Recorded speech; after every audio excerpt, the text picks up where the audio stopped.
Buffalo Bills running back is named what, Peggy? My boy Cook. Sounds a little different than Barkley, would you say? That is real. Okay, But he is good now. tight end for the Buffalo Bills is who, Peggy? Is it Dalton Kincaid? Yeah, it is. It is Kincaid. Oh, okay. Sounds completely different than Goddard, would you say? Yeah.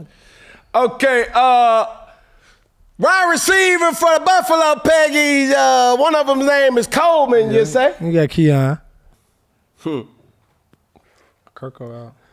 Shavers and we got Palmer sound a little different than Brown, would you say, Peggy? Definitely. Okay. Well, the point that I'm trying to tell you is this. Josh Allen, even though he ain't playing to the level of play that he needs to play for Buffalo to have a fighting chance, Okay. has definitely underperformed in these last couple of games. Yes. But the mounting pressure is different because Jalen Hurts has all these amenities at his disposal, and he has been able to muster not as much as he needs to, Yeah, that's real. and it's coming to light. Okay. And it's not a Jalen Hurts thing because I don't think that it is a Jalen Hurts issue because these are all facts. Jalen Hurts probably has had more of an offensive change at the offensive play calling position more than anybody in the last, I want to say, 20 years. And what is that offensive chain? He's dealt with so many people calling plays Different in play his calling. ears, dating back to college. Okay. Yeah. I don't think Jalen Hurts has had the same offensive coordinator for 3 years in his whole collegiate and professional career. So a consistent 3 years he has had. He ain't had the same coordinator for 3 years straight. He has not been stable.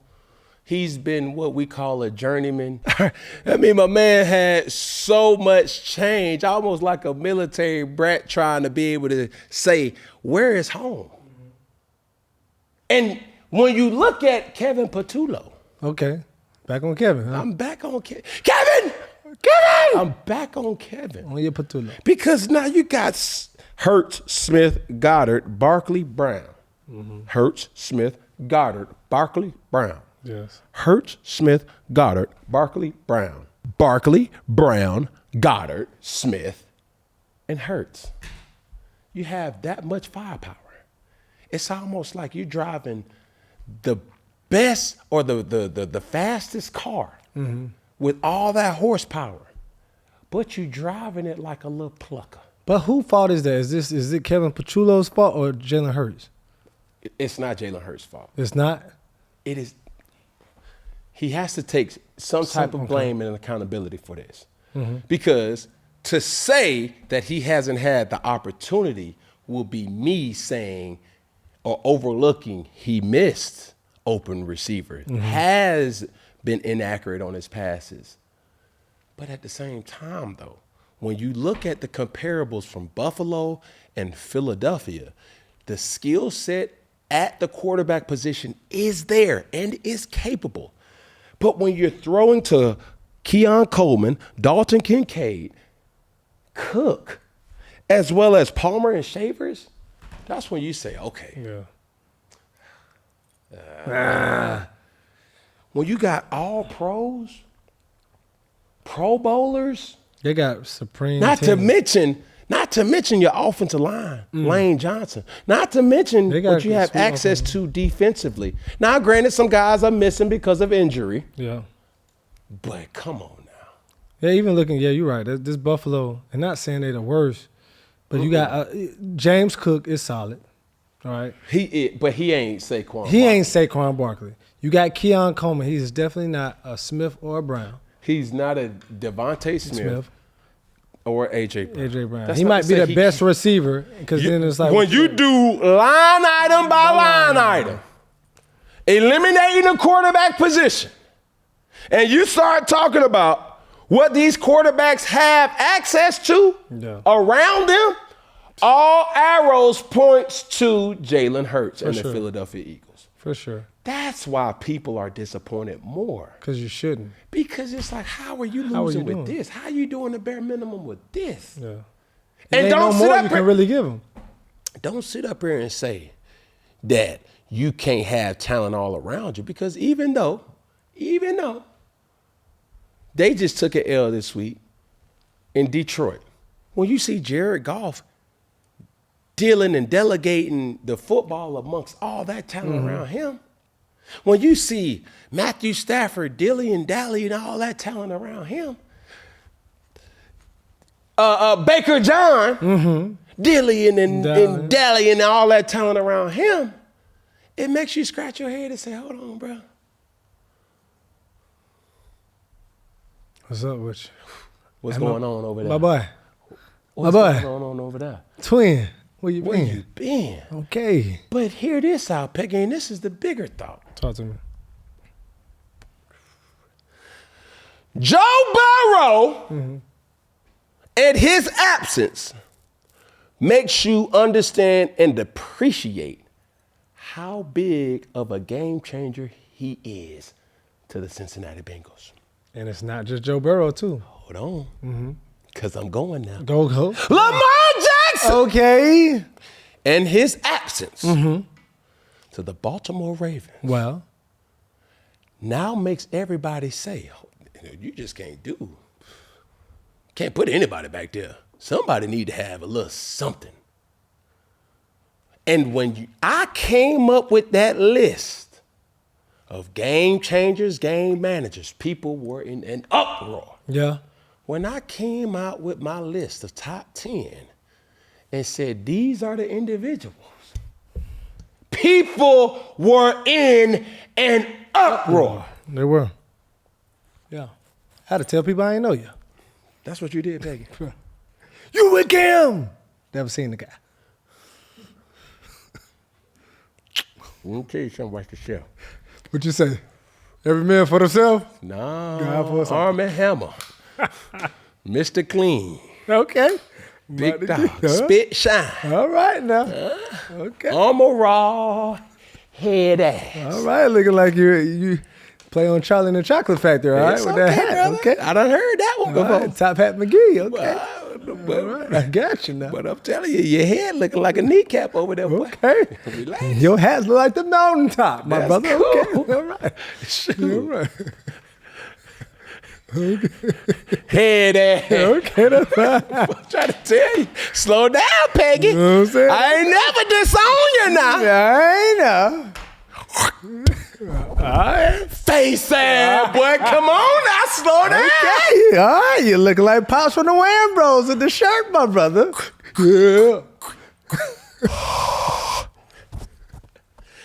Face ass, but hold on now. All right, now.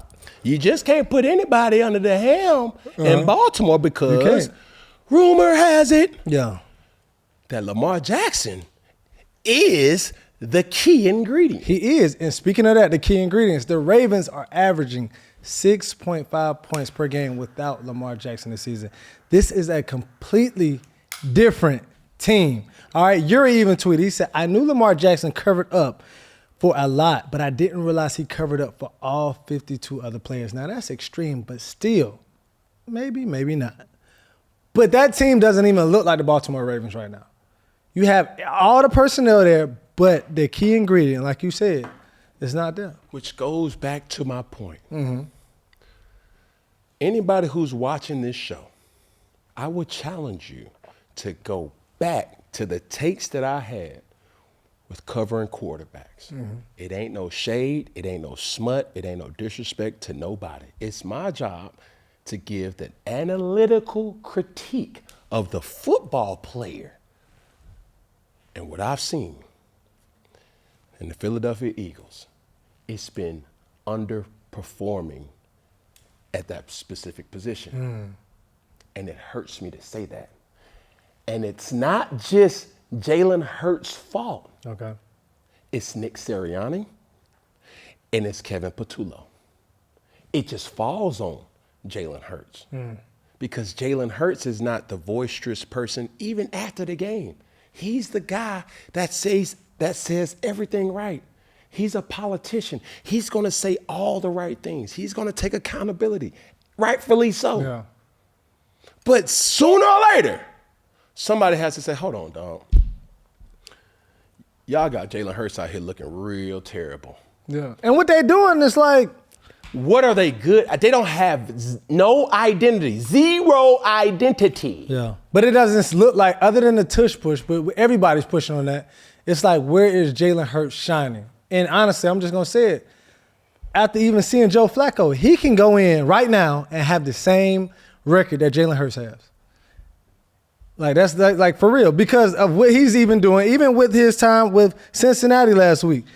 Joe Flacco, and I'm saying this, and everybody, oh man, Joe Flacco can go in to Philly, and the record that Jalen Hurts has is 4-2. He can do it with that type of stuff. Let me ask you this, Peggy.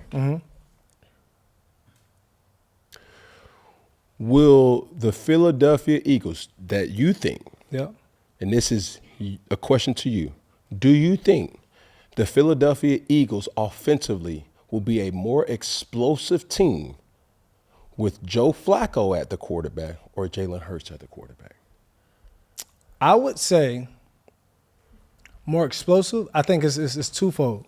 One, it depends on the play caller. You in that pressure cooker. I know. It depends on the play caller. It's getting hot in here. But also, too, I don't even think the attention would really be on Joe Flacco as much to be this dynamic player, and which will open up. Because it's like, with Joe Flacco, he going to get that rock out. He going to throw. And I'm saying Jalen Hurts can't. And like one thing you always say, he's not asked to do it. But Joe Flacco can't do anything else. Jalen Hurts can take off. He can run, do other things. I think with him sitting in that pocket, you will open your offense, your air game, obviously the offense. And he will just pass it off to Saquon more. But I think you'll be throwing a lot more. I would say that. You will open up the offense in that way.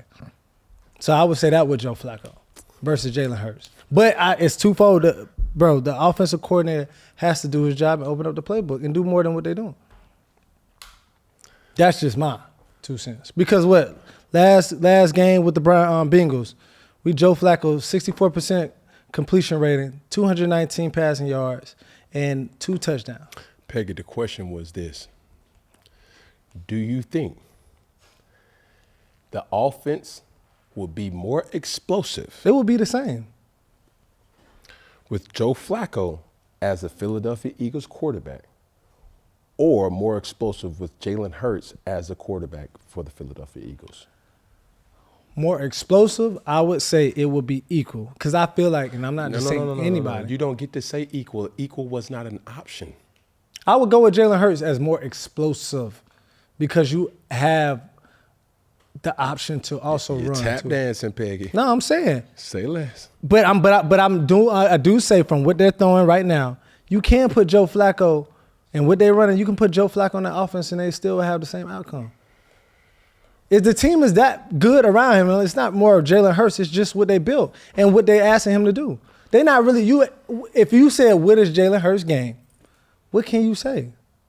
They're not asking him. I don't think that's the thing that should be said. I think what has Jalen Hurts proven more consistent.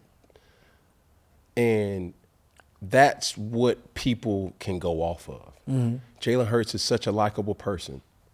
But when you're talking about him as a football player, what we've seen in this year alone, hasn't been what some would say elite. Mm-hmm. So when I say game manager, when I say game changer, these are the things. I've been seeing this for so long, and he's not asked to showcase eliteness as much as it is asked on guys like Joe Burrow, Matthew Stafford, Lamar Jackson, Patrick Mahomes. And these individuals now show you why. And even Baker John over the last couple of weeks. So if Baker, and that's what's tough because Baker balling, but Baker and Hurts swap teams, or even Josh Allen and Hurts swap teams. Man, would you still get the same butter from the duck? The way Baker Mayfield is playing right now, or Josh Allen, I don't necessarily know. But this is what I will answer, and I'm not trying to deflect your question. What I will say is I remember coming out with that list, and I remember just scrolling up under the comments, and I was hearing this consistently. How do you put Jalen Hurts behind Baker Mayfield? How? Man, Cam is like, y'all got to check what's in that cup that Cam be sipping out of. But you protected with that team. I'm just saying. Yeah. With the firepower that you have, it's just a little alarming and disappointing at times when you see the stat line come at the end of the game. Yeah.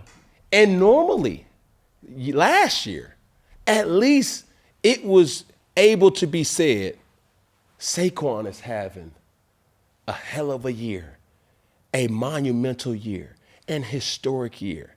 Now, fast forward to this year, Saquon ain't even getting off. Yeah. So that's why I would say it's not even Jalen Hurts. fault. It's the This is the play caller. play calling, yeah. But now, on one hand, I'm saying, bro, it's time to really consider Kevin Patullo because this is his first time ever calling plays. But that also to the reason why I said Joe Flacco can be in there with what they calling, he can still be balling. But understand this, though. If you replace Kevin Patullo, it goes to another point that I'm saying. Jalen Hurts has not had consistency at the play calling position as a coordinator in his whole football career. That's right. And it's unfortunate. So can we really judge Jalen Hurts? And Can you really judge Jalen Hurts?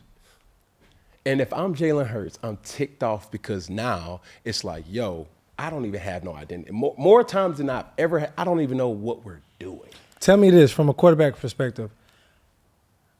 How many seasons should you have with an offensive coordinator but for you all to start speaking the same language? After or midway in the second year, you guys have had so much reps that you already know what he's thinking. And So how you should he's be about like, to go. this is the best it's going to get by the second and a half year. When I look at Matthew Stafford and Sean McVay's relationship on the sideline, it is as ideal of a situation that you would want.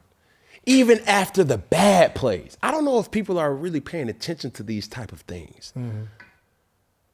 When you see the bond that's being built in even New York, Jackson Dart, Brian Daboll, they're in cahoots. When you see Drake May and Josh McDaniels on the sideline for the Patriots, these are things. And this is Josh McDaniels' first year with Drake May. So even with that being his first year, you start to see the chemistry and the continuity building. My issue is when you see Kevin Patullo and Jalen Hurts, whether they have a bond or not, being in that foxhole in live bullets, and you start to see your quarterback or your coordinator where as a quarterback, it's frustrating when you do not feel that you're in a rhythm. And you're having conversations on the sideline. Was like, hey, man, give me something. My thing was, hey, coach, give me a run real quick. I need to get involved in the game. Between Rob Chizzinski, Norv Turner, Mike Shula, and even with Ken Dorsey, like those guys knew. I didn't even have to go to Coach Rivera. Yeah. It was one of them things, hey, man, we got to get Cam involved. Hey, let's throw a quick game. Hey, let's throw a bubble screen. Hey, let's throw a quick screen. Let's throw something to get him going.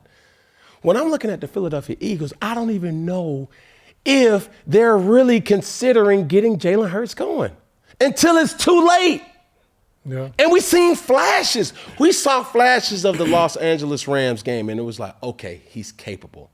But why do we have to have that? Why does it have to be a flash? Give my man his just due, man. Let him rock out, man. Come on, bro. He getting paid enough. The people want to see what Hurts can do. I'm trying to tell you consistently. Come on, consistently. Love Hurts, man.